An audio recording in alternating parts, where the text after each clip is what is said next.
Vous savez, l'article parle des situations de coup d'État et de coup de force et dit que dans ces conditions, les membres des gouvernements peuvent faire appel aux accords internationaux du pays pour défendre le pays. Et il nous dit également que dans ces conditions également, désobéir à l'autorité, et c'est justement tout ce qui nous intéresse, constitue un devoir sacré pour tout citoyen togolais pour pouvoir rétablir la situation.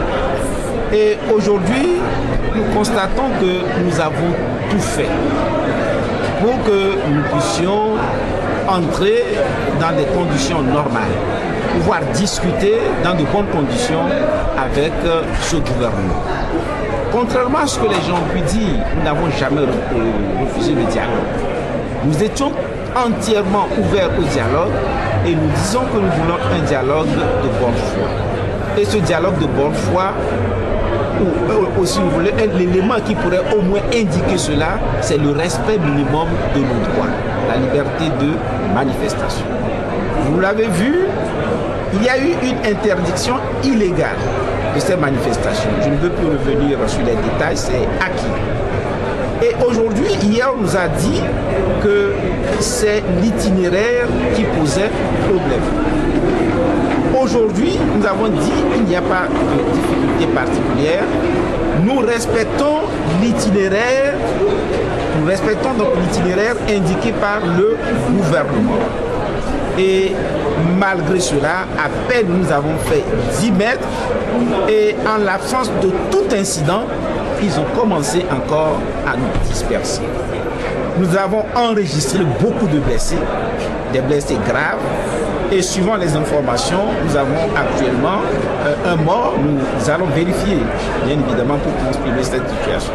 Nous avons compris que le gouvernement actuel est fermé à toute discussion et que le gouvernement est dans une situation d'illégalité totale, de coups de force permanents.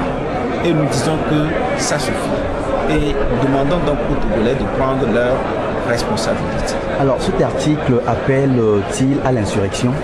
Nous n'avons pas demandé une insurrection. Nous avons dit clairement à chacun de l'appeler comme il voudra. Nous avons dit que dans ces conditions, désobéir est un devoir sacré pour tout Togolais. Et je dis y compris les forces de sécurité. Voilà. Ne croyez-vous pas que cela puisse contribuer à empirer la situation?